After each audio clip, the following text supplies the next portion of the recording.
Esse exercício ele diz o seguinte, ó, determinar a resistividade do cobre na temperatura de 50 graus Celsius, sabendo que a temperatura de 20 graus Celsius, a sua resistividade corresponde a 0,0173 ohms milímetros quadrados por metros, tá? Bem, então significa o seguinte, a gente tem algumas informações passadas aqui. Primeiro ele diz que Rho, né, o meu Rho inicial, né, o valor a 20 graus Celsius, ele é de 0,0173, que inclusive isso é um valor tabelado, tá? A unidade é ohms, milímetros quadrados por metros, tá? E ele quer saber qual que é a resistividade, o Rho desse mesmo material, tá? Desse cobre, o Rho final, a 50 graus Celsius, tá? Quanto que vai ser a variação? Será que vai ser muito maior? Né? Enfim, ele quer saber isso. Para a gente fazer isso, a gente precisa lembrar daquela formulinha. Deixa eu mudar a cor aqui para ficar melhor, tá? A fórmula para você calcular a resistividade a uma certa temperatura diferente dos 20 graus Celsius, então era Rho final, tá? Era igual ao Rho inicial, tá? Multiplicado por 1 mais alfa vezes delta teta, tá?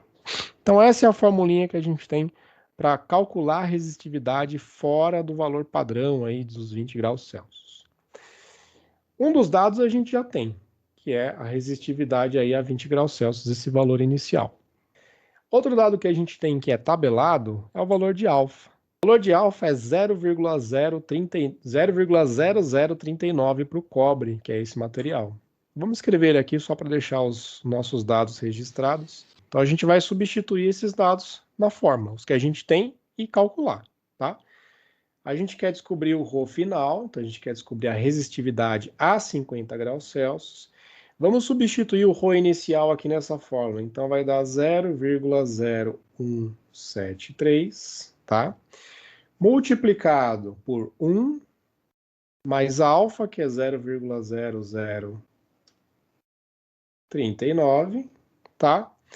Multiplicado por delta teta, 30 graus. Então a gente tem que pegar aqui, ó. Lembrando que o delta teta é a diferença de temperatura. Ele é a temperatura final, vamos colocar aqui, ó, a temperatura final menos a temperatura inicial, tá? A nossa temperatura final é 50 graus Celsius, a temperatura final ou a temperatura desejada, né? E a temperatura inicial ou a temperatura ambiente é os 20 graus Celsius do exercício aí. Portanto, a gente sabe, né, mais um dado que a gente tem aí no enunciado do exercício, que o delta teta é 30 graus Celsius, tá? Então, a variação de temperatura é 30. Então, é isso que a gente vai utilizar na nossa formulinha, tá? Isso, esse 0,0039 multiplicado por 30. Bom, não tem nenhuma incógnita no lado direito da equação, então significa que a gente consegue resolver essa formulinha aí, esses cálculos aí, tá? Num cálculo como esse, a gente começa calculando o que está lá dentro do parênteses, tá? Então a gente vai começar fazendo esse cálculo aqui, não sei se está vendo amarelo aí, né? Então a gente vai começar fazendo essa conta que está aqui dentro. Só que essa conta que está aqui dentro, ela precisa fazer uma coisa antes de mais nada, que é a multiplicação do 0,0039 com o 30, tá? Então você começa na sua calculadora fazendo isso, 0,0039 vezes 30. O resultado disso você vai somar com 1. Aqui, ó. Então a gente está fazendo o primeiro que está no parênteses, tá? E dentro do parênteses tem uma multiplicação, então a gente faz a multiplicação primeiro, tá? O resultado dessa multiplicação eu somo com 1. E o resultado, então, do que está dentro do parênteses, que é o 0,0039 vezes 30 mais 1, eu multiplico por 0,0173. Quando você fizer isso, você vai descobrir que o resultado vai dar isso daqui.